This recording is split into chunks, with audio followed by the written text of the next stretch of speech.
Shalom, selamat bertemu kembali dalam acara Minggu Sembahyang kita. Selamat malam dan selamat berbakti untuk semua yang sedang mengikuti kebaktian pada malam hari ini. Sangat senang dapat bersama-sama dengan kamu semua di kebaktian Minggu Sembahyang pada malam hari ini. Mari kita awali kebaktian kita ini dengan menundukkan kepala dan kita berdoa. Bapa di surga, kembali kami datang di hadirat Tuhan pada malam hari ini. Puji dan syukur atas berkat-berkat Tuhan. Sehingga pada saat ini kami siap untuk mendengar firman Tuhan. Biarlah Roh Kudus Tuhan akan bekerja dalam hati kami, dalam pikiran kami, agar firman Tuhan pada malam hari ini boleh menjadi berkat bagi setiap kami. Terima kasih sudah menyucikan hati kami, pikiran kami, sudah mengampuni dosa kami. Di dalam nama Yesus kami berdoa. Amin. Saudara sekalian, pada malam hari ini satu topik yang sangat menarik dengan tajuk nikmati kehidupan dengan sepenuhnya menjalani prinsip kesehatan Tuhan. Firman Tuhan di dalam Kejadian pasal 1 ayat 31 mengatakan, maka Allah melihat segala yang Dia jadikan itu dan semuanya sungguh amat baik. Pada waktu bila Tuhan mengatakan kata-kata ini. Nah, saudara sekalian, sungguh amat baik. Pada waktu bila Dia mengatakan ini. Tuhan mengatakan kata-kata yang sangat indah ini ketika Dia baru saja menyelesaikan penciptaan. Dan ketika Dia melihat dunia kita yang belum jatuh itu, pada waktu selesainya penciptaan, keluarlah kata-kata yang indah ini di mulut Tuhan. Sungguh amat baik. Saudara sekalian yang dikasihi dalam Tuhan, rancangan Tuhan kepada manusia dan kepada dunia kita ini di awal penciptaannya adalah manusia dicipta untuk dunia yang lebih baik. Dunia yang tidak mendatangkan kesusahan. Dunia yang tidak mendatangkan penyakit. Dunia yang tidak memberikan beban hidup.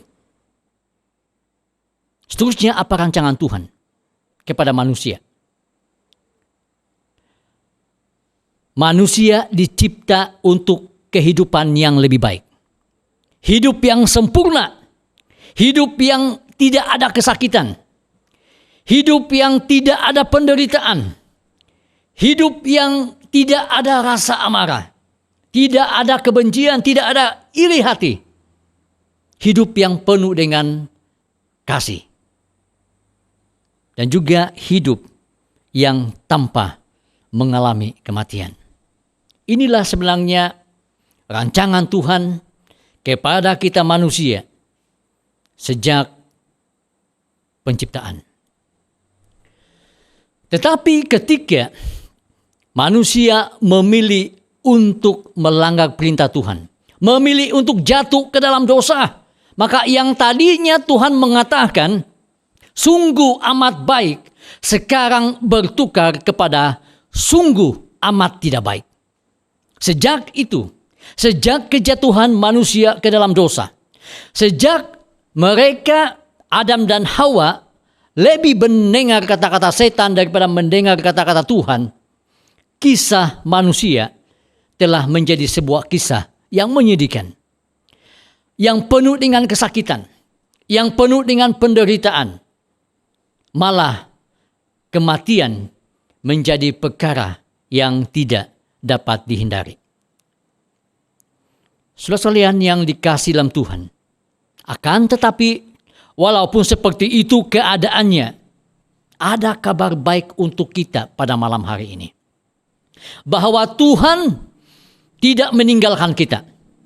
Bahwa Tuhan dengan sabar dan setia terus berusaha menjangkau setiap orang yang ada di dunia ini.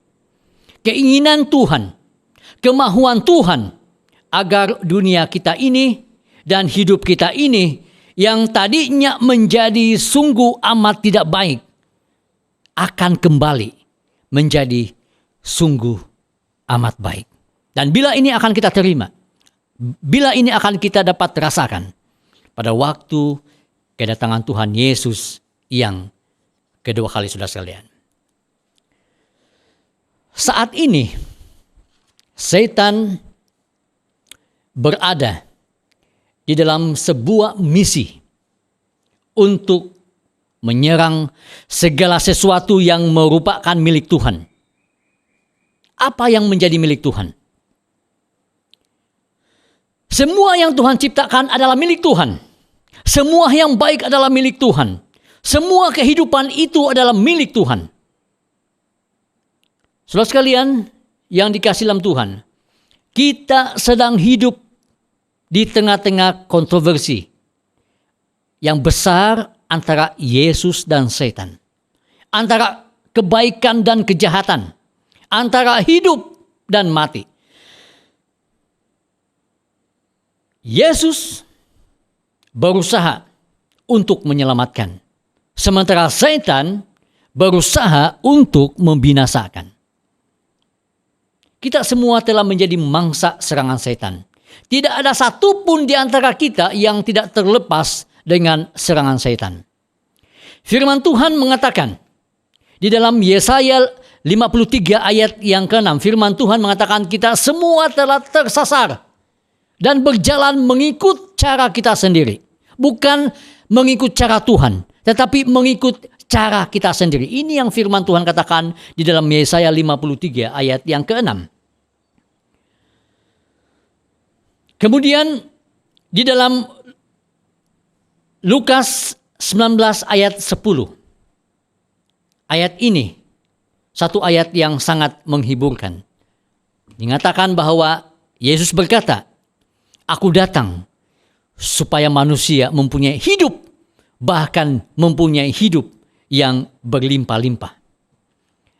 Misi Yesus adalah untuk melawan, untuk mengalahkan kejahatan setan. Misi Yesus di dunia ini adalah agar kita hidup, agar hidup kita ini hidup yang berkelimpahan. Sementara misi setan adalah kematian. Dan harus ingat bahwa tidak ada hidup di dalam kejahatan. Hanya terdapat kematian di dalam kejahatan. Saudara sekalian yang dikasihi di dalam Tuhan. Sementara kita hidup di tengah-tengah konflik yang sangat ganas. Di antara yang baik dan yang jahat. Kita memerlukan penyembuhan. Kita memerlukan pemulihan setiap hari dalam hidup kita. Kita mahu Taman Eden yang diberikan oleh Adam dan Hawa sebelum berdosa akan dikembalikan kepada kita umat-umat manusia. Sementara kita menantikan Taman Eden yang baru, dunia yang baru. Sementara kita hidup di dunia yang lama ini, Tuhan telah menetapkan bagaimana kita harus hidup. Ada ketetapan yang Tuhan berikan kepada kita bagaimana kita harus hidup. Karena sesudah dunia kita ini berdosa, dunia kita ini penuh dengan kesakitan, penderitaan, susah hati, beban. Tetapi Tuhan tidak membiarkan. Sesudah manusia jatuh ke dalam dosa, Tuhan telah menetapkan satu ketetapan agar hidup kita ini akan menjadi sedikit baik. Sementara menunggu kehidupan yang lebih baik pada waktu kedatangan Tuhan Yesus yang kedua kali. The Ministry of Healing, tulisan Ellen G. White, dia mengatakan, udara bersih, sinar matahari, tidak mengambil alkohol, rehat, senaman, pemakanan yang betul, penggunaan air, kepercayaan pada kuasa ilahi. Dikatakan inilah obat yang sebenar. Namun prinsip-prinsip hidup sehat ini yang sudah disebutkan tadi sedang diserang. Dan siapa yang menyerang? Setan sedang menyerang. Dia menanamkan dalam pikiran kita manusia bahwa bekerja lebih itu lebih baik. Bagus lagi rehat. Sedikit saja rehat kita gunakan. Ataupun tidak perlu senaman. Ataupun apapun yang kita makan. Yang penting halal, makan saja. Ini adalah serangan-serangan yang dilancarkan oleh setan untuk supaya kita tidak mengikuti ketetapan yang Tuhan sudah berikan. Kemudian, seterusnya, Ronubat mengatakan, setiap kebiasaan yang merosakkan tenaga fisikal, mental, atau rohani adalah dosa. Nah, ini sesuatu yang penting ini, saudara sekalian. Bahwa apabila kita mempunyai kebiasaan yang merosak fisikal kita, mental kita, ataupun rohani kita, dengan tegas Ronubuat mengatakan adalah dosa. Kalau kita bekerja lebih masa, rehat hanya sedikit masa, atau kita gunakan mental kita ini, kita terlalu banyak belajar menggunakan mental, Ronubuat pada malam hari mengatakan bahwa semua itu adalah dosa. Dan seterusnya dikatakan, dan kesehatan itu harus dijamin melalui kepatuhan kepada hukum yang telah ditetapkan oleh Tuhan untuk kebaikan. Kepada siapa?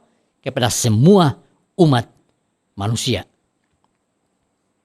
Jadi di dalam kesehatan ini haruslah seimbang. Tidak boleh yang satu kita nampak lebih penting dibandingkan yang satunya.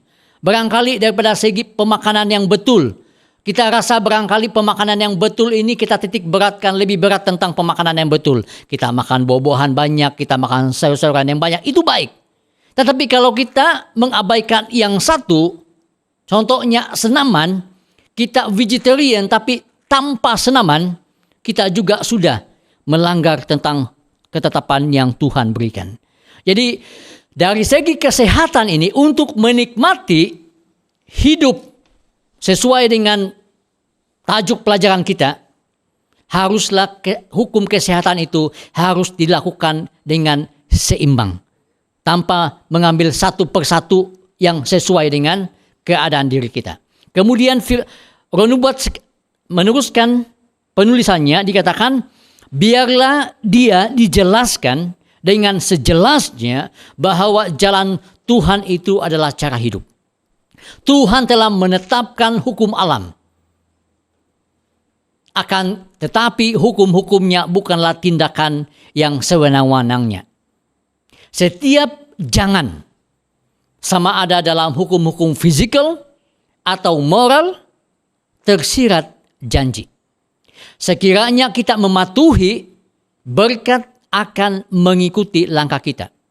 Tuhan tidak pernah memaksa kita untuk melakukan yang benar, tetapi Dia berusaha menyelamatkan kita dari kejahatan dan memimpin kita kepada yang baik. Inilah Tuhan kita. Satu Tuhan yang sangat luar biasa, yang penuh kasih dengan kemerosotan kita semasa kita berada di dunia yang berdosa ini. Tuhan masih berusaha untuk menyelamatkan kita dari kejahatan-kejahatan. Masih berusaha untuk supaya kita hidup lebih sehat. Masih berusaha supaya kita akan menikmati banyak-banyak tahun dalam hidup kita. Dia mau supaya kita ini semua panjang umur. Tetapi lebih daripada itu, Tuhan mau supaya kita punya hidup bukan hanya 100-200 tahun, tapi Dia mau setiap kita akan mendapat hidup yang tiada ratus, tiada tahunnya. Maksudnya adalah Dia mau supaya kita ini hidup kekal. Inilah yang Tuhan rencanakan di dalam kehidupan kita. Ketika orang Israel berdiri di sempadan tanah perjanjian, pada waktu mereka memasuki tanah Kanaan, Musa telah memberikan cabaran, Musa telah merayu kepada bangsa Israel, dan ini kita boleh baca di dalam Ulangan pasal 30 ayat 15 hingga ayat 20. Secara ringkas ayat ini demikian bunyinya. Lihatlah pada hari ini, aku menghadapkan kepadamu kehidupan dan kebahagiaan, kematian dan kesusahan. Pada hari ini aku memerintahkan engkau untuk mengasihi Tuhan Allahmu dengan menjalani hidup menurut jalannya, kanunnya, serta segala peraturannya. Dengan demikian, engkau akan hidup bertambah ramai. Pilihlah kehidupan supaya engkau dan keturunanmu dapat hidup. Kasihilah Tuhan Allahmu, patuhilah Dia, dan berpautlah kepadanya. Sesungguhnya Dialah sumber hidupmu dan yang membuat umurmu panjang. Inilah rencana Tuhan.